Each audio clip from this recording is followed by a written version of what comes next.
Pedro Castillo. Ahora ha sido un día bastante peculiar porque tuvimos un tuit del señor Cerrón que continuaba a lo que había dicho el señor Bermejo ayer, el congresista electo, advirtiendo que ellos estaban recogiendo las firmas para para un referéndum, para ir a una asamblea constituyente que sabemos que tiene una controversia esto constitucional. El señor Cerrón tuiteó que era un compromiso ineludible del próximo gobierno, el de la Asamblea Plurinacional Constituyente, y que esto no se podía resolver en el Congreso entrante, sino forzosamente vía un referéndum y una asamblea. Y si bien el señor Castillo ayer había dicho que le iba a pedir al Congreso, antes que nada, agendar el tema de la Asamblea Constituyente, vamos a ver qué significa esto, el señor Aníbal Torres, asesor legal de Castillo, ha salido a decir y a reiterar ahora, porque no es primera vez que lo dice, que Castillo y Cerrón están distanciados. Esto, por supuesto, todo este anecdotario tiene un correlato en los mensajes que van recibiendo los actores económicos, y si bien estamos evidentemente embarcados en una agenda de cambio, así lo estipula el mandato electoral, también tiene que ser una agenda que incluya a la otra mitad del país y, por supuesto, que de alguna manera tranquilice también a estos actores económicos. Vamos a ver si este balance, este equilibrio se va consiguiendo, y vamos a conversar de estos y otros temas con Luis Castilla, ex ministro de Economía y Finanzas. ¿Cómo estás, Luis? ¿Qué tal? Buenas noches. ¿Qué tal, Enrique? Muchas gracias por la invitación. Buenas noches. Bueno, lo primero, y yo hablaba de la Asamblea Constituyente, porque conversando con actores económicos, no solamente economistas, personas ligadas al capital, como se dice y demás, todos, la primera preocupación o la primera inquietud es precisamente la de la Asamblea Constituyente. Yo creo, además, porque no queda claro cómo sería convocada esta, no queda claro cuál sería la característica de ese supuesto momento constituyente, y no queda claro, por supuesto, qué efecto tendría esto en la economía y el modelo económico, como se dice, del Perú. Creo que ese es el tema más álgido, porque lo que estamos viendo ahora con el presunto gobierno del señor Castillo es una serie de una gran contradicción, ¿no? Por un lado está el señor Franque, su asesor económico, moderando muchísimo los mensajes económicos, quitando mucho de los temas más disruptivos que atemorizaba, digamos, a los agentes económicos. La cúspide de estos anuncios ha sido la oferta a Julio Velarde para que permanezca al frente del BCR.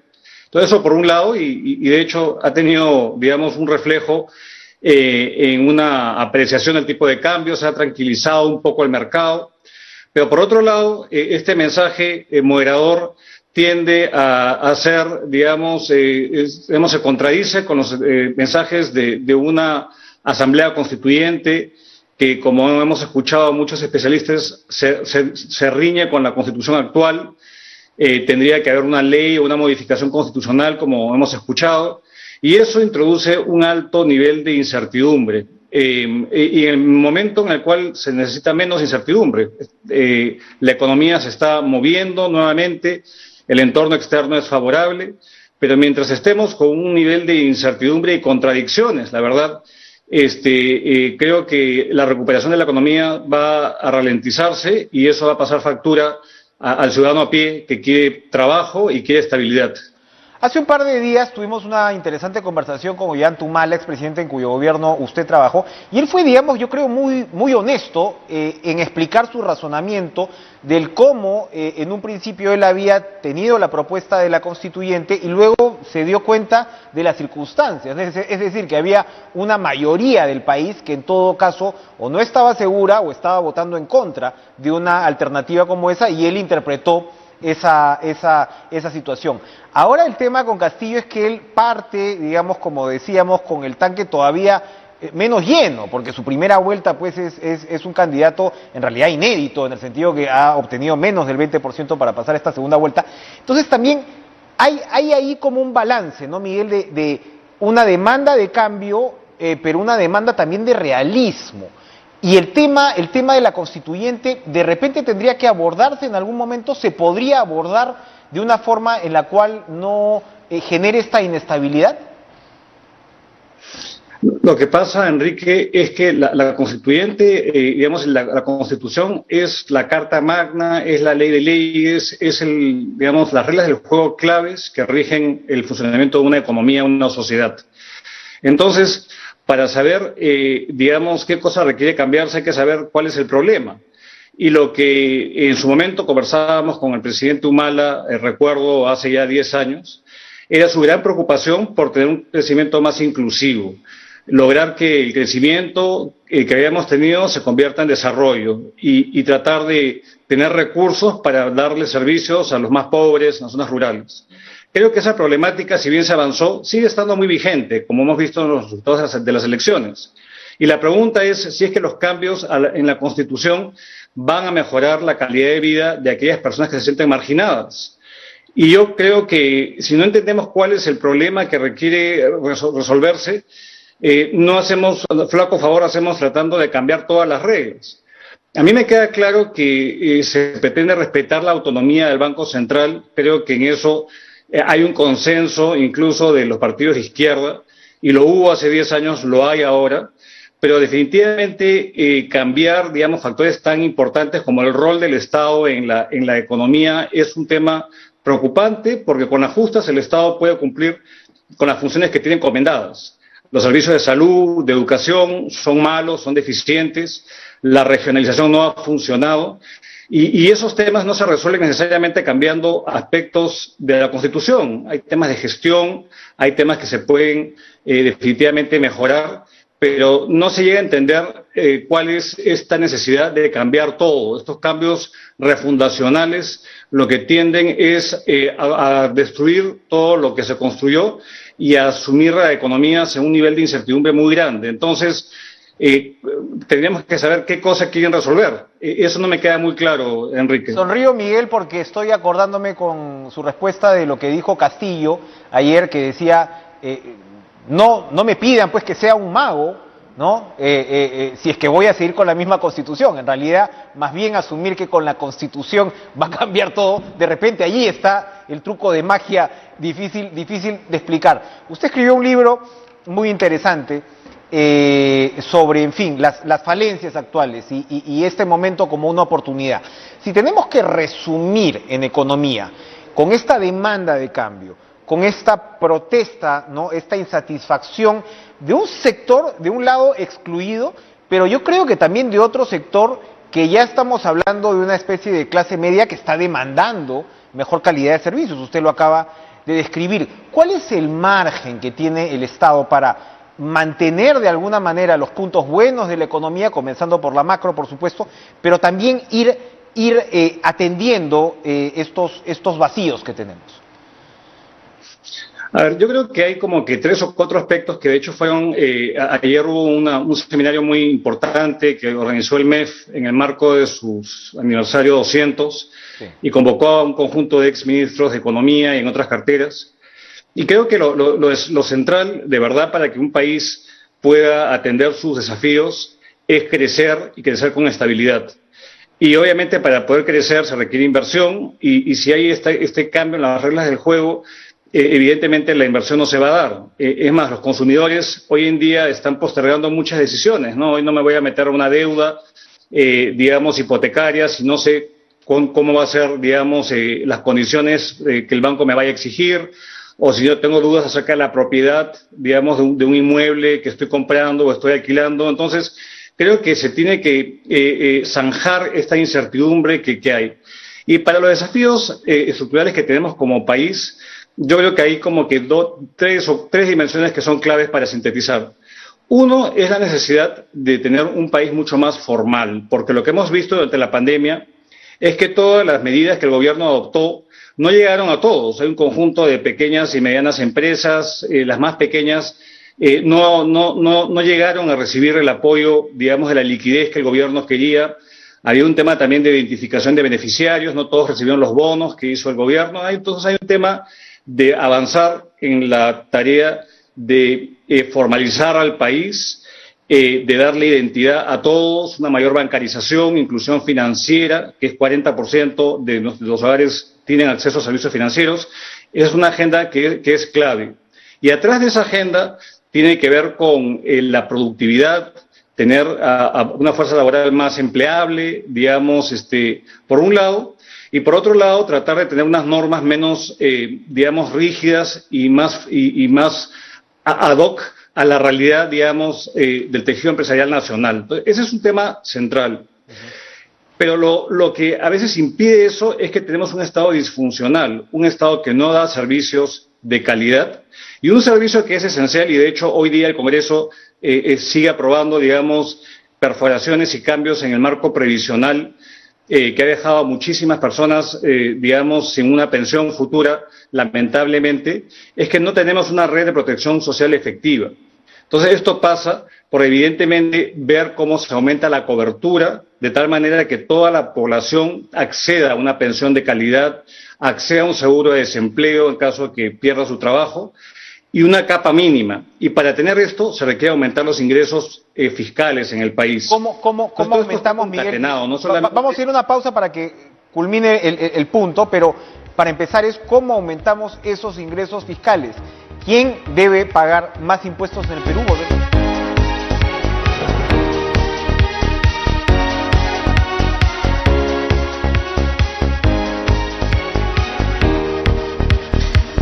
Estamos con el economista Miguel Castilla. Miguel, hay efectivamente cierto consenso sobre la necesidad de una cobertura social universal básica. Y eso es, en buena medida, creo yo, lo que explicaría, por ejemplo, los fracasos de las cuarentenas y demás, es decir, no tener incentivos para poder quedarse en casa es lo que, en resumen, nos ha costado tantas vidas humanas. Y al mismo tiempo tenemos una presión tributaria en el orden del 14%, que es de las más bajas de la región, a pesar de que nuestro Producto Bruto Interno ha crecido pues de manera importante. ¿Cómo hacer para ampliar esto? Usted estaba señalando eso, o sea, ¿cómo vamos a recaudar más? Se habla mucho de la evasión, de la elusión, pero hay quienes dicen que eso es muy complicado, y por el otro lado hay quienes señalan que, bueno, quienes más plata tienen, más tienen que pagar. Y en tercer lugar está un elemento que usted describía, que es la altísima informalidad peruana, que incluso también es diferente y más intensa que en otros países. ¿Cómo armar ese rompecabezas tributario desde su perspectiva? Yo creo que hay como que algunos elementos que son claves porque se tiene que crecer para generar ingresos, digamos, tributarios. Si no se crece, básicamente no va a haber qué cosa recaudar, no hay qué cosa gravar, no hay rentas que grabar. Entonces, en nuestro caso, tenemos un problema de presión tributaria que es baja porque hay mucho incumplimiento tributario, como efectivamente decía. El 50% de las empresas no paga impuesto a la renta. Eso es una realidad. Y tenemos básicamente que más de un tercio de los contribuyentes no paga IGB.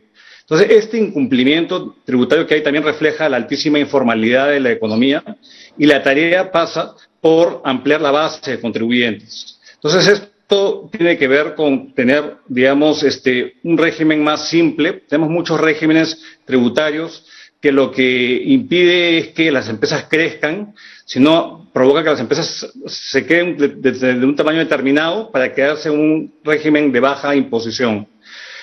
Pagar impuestos no es fácil y tenemos muchas veces también mucha discrecionalidad por parte de la SUNAT, a cota, y que después el Tribunal Fiscal lo resuelva, y son deudas tributarias que no se resuelven. Entonces yo creo que la tarea central es crecer, es sin duda tener una efectividad mayor en la lucha contra la evasión y la elusión, que es un fenómeno internacional. De hecho, los países ricos hoy en día están aumentando su esfuerzo por combatir la elusión y tener un sistema más progresivo, vale decir que los que menos tienen paguen menos impuestos y los que más generan tributen más. Pero el punto central es que se tiene que crecer. Sin una economía que no crezca, digamos, es difícil generar ingresos públicos. El señor Castillo, a través del señor Franque, por ejemplo, ellos apuestan a incrementar la presión tributaria en torno al 14-15% que está en la actualidad en 4 puntos. Y ellos básicamente identifican 2 formas de llegar a esta meta que se acercaría un poquito más al promedio de la región. Uno es un combate mucho más fuerte a la evasión y la elusión, que es un trabajo que toma mucho tiempo y de hecho se viene intentando hace ya mucho tiempo. Y lo otro es grabando a las mineras. Y es algo que se intentó hace 10 años, cuando habían precios elevados de los commodities, y captar esta sobreganancia. Ahora, yo me pregunto si es que estos impuestos que se quieren grabar van a, hay espacio para, yo creo, aumentar la tasa impositiva, pero lo importante acá es no perder competitividad, porque los capitales que hoy día están en el país salen justamente si hay un cambio en las reglas del juego o si es que se quiere apretar más y se imponen tasas confiscatorias. Entonces creo que justamente esta incertidumbre que aún hay, no solamente en la Asamblea Constituyente, sino cuáles van a ser las reglas del juego a nivel tributario, por ejemplo, es un factor importante que tiene que despejarse. Esta discusión ya la tuvimos hace 10 años, donde efectivamente se crearon nuevos impuestos para captar esta sobreganancia minera. Lo importante sería capaz cambiar algunos parámetros y hacerlo algo relativamente rápido y de mutuo entendimiento con el sector privado, porque si no, lo que podríamos someter al país es a demandas internacionales si es que se actúa de manera unilateral. Entonces yo creo que es un tema bastante importante que el siguiente gobierno va a tener que afrontar bien entrado, probablemente la administración, porque si quiere llevar adelante un plan de gasto expansivo, como lo ha anunciado en educación y salud, tendría que aprobar esto, digamos, el último trimestre del año y que esto se refleje en el proyecto de presupuesto que va a presentar al Congreso y discutirlo antes que acabe el año, ¿no? Para el año 22. Ahora, estos son temas muy importantes que no requiere un cambio en la Constitución, justamente.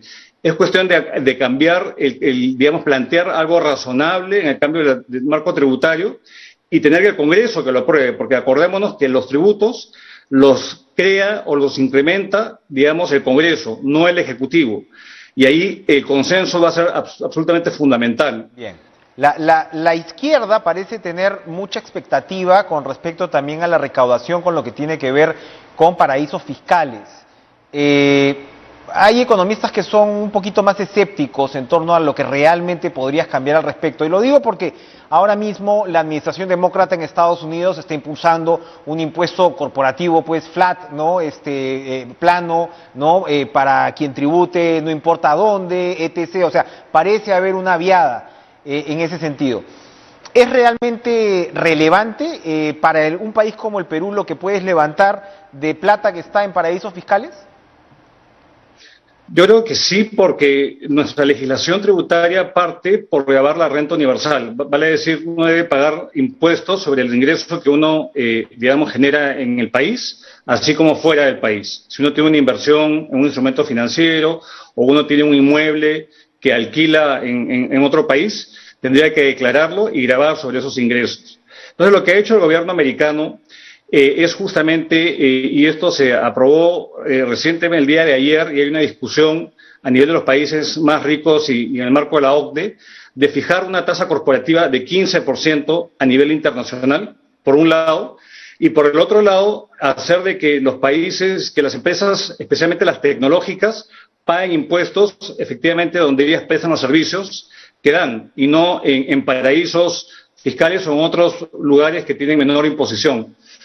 Y esto, si es así, también obligarlas a pagar el diferencial con respecto a la tasa del 15% que ellos han calculado. Esto yo creo que es positivo, porque esto va a generar ingresos y va a hacer, digamos, que sea más progresivo, que sea más justo el sistema impositivo. Y de hecho Estados Unidos está impulsando con mucha agresividad esta agenda. Entonces ahora que estamos en una fase de reconstruir las cuentas fiscales, de darles servicios a los ciudadanos, tenemos que tener una base de financiamiento que sea sólida y no depender exclusivamente del endeudamiento. Pero un punto, Enrique, que quisiera yo mencionar, es que los ingresos es una parte de la ecuación, pero si tenemos un gasto público que sea deficiente, que haya alta rotación de autoridades y eso impida que haya proyectos que no tengan continuidad y que sean paralizados, o que haya corrupción, va a ser muy difícil motivar que estos ingresos fiscales efectivamente se traduzcan en mejoras en la calidad de vida de la gente.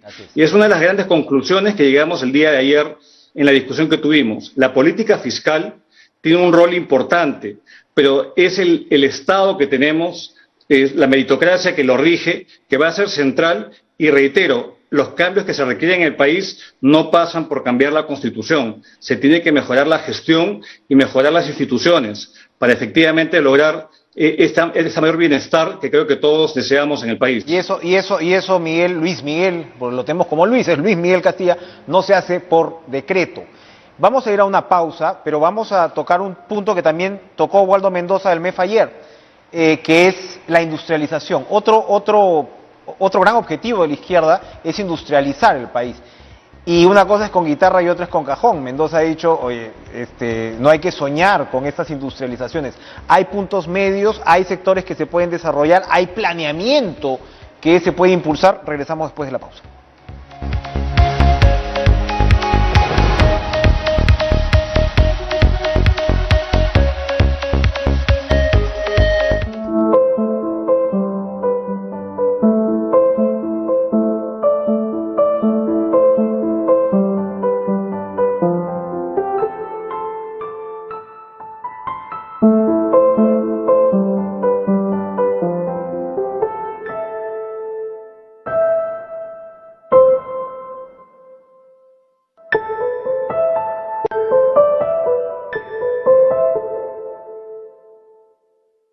Pero yo ahora quería tomar cartas en el asunto. Conoce la historia de superación de Jesús Sánchez. Él no dejó que una rara enfermedad trunque todos sus sueños. Además, Gina conversará con Katia Samanamut sobre la nueva página web Empleo y Personas con Discapacidad. Y la Municipalidad de Lima nos presentó la campaña Menos barreras, más respeto. Sin barreras, este domingo a las 9 de la mañana por TV Perú. Inmediatamente después, Chicos IP. Empieza el día con Pulp Naranja, ese sabor que a todos nos encanta. Con 2 vasos de Pulp Naranja tienes el 100% de vitamina C que necesitas al día. Además, tiene magnesio y zinc. Pulp, todo el día Pulp. Pulp Naranja, el sabor del desayuno. Es mejor dar amor a diario y no esperar a que lo diga el calendario. El tiempo pasa volando y si no es ahora, entonces ¿cuándo? Gracias a todo lo que me das, mi mundo se hace mejor. Siempre hay tiempo para compartir. Cuando compartimos, hacemos un mundo mejor. Big Cola, comparte en grande. El mundo evolucionó, la audiencia ha cambiado, la gente quiere aplaudir, hacer ruido, emocionarse, ser parte de algo grande. Esporade, patrocinador oficial de la Copa Davis. 18 países, el evento deportivo más grande del año, un ganador, el campeón mundial. ¿Estás listo para la evolución? Esporade, patrocinador oficial de la Copa Davis. Es sin duda el despliegue más amplio que en la historia del país se ha podido hacer para los efectos de vacunación. Una lucha contra el avance y la mortalidad de un virus. Acá lo principal es vacunarse. Una inyección de esperanza que busca alcanzar distintas zonas y rincones del país. En zonas de localidades, de comunidades de pueblos indígenas, se va a ingresar a vacunar a todos aquellos mayores de 18 años. La vacunación en el Perú. Este domingo a las 8, en Especiales TV Perú.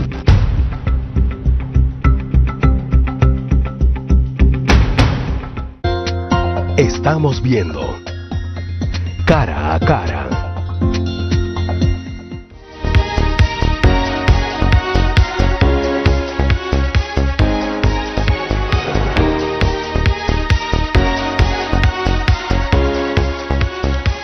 Miguel Castilla, exministro de Economía, necesidad de mayor recaudación, necesidad de un Estado más profesional que brinde mejores servicios para empezar salud, educación y esta base de cobertura social. En medio de ese esquema, que es complejo de todas maneras, hay un sueño de izquierda que es el de la industrialización, que va conectado con el tema de diversificación, que por supuesto el país tiene que seguir diversificándose, pero eso tiene un acentito antiminero de todas maneras, ¿no? O sea, entonces claro, este objetivo de industrialización, ayer Waldo Mendoza dijo, oigan, no tenemos que soñar con un país industrializado porque el mundo también ha cambiado y probablemente las fortalezas del Perú residan en otras capacidades.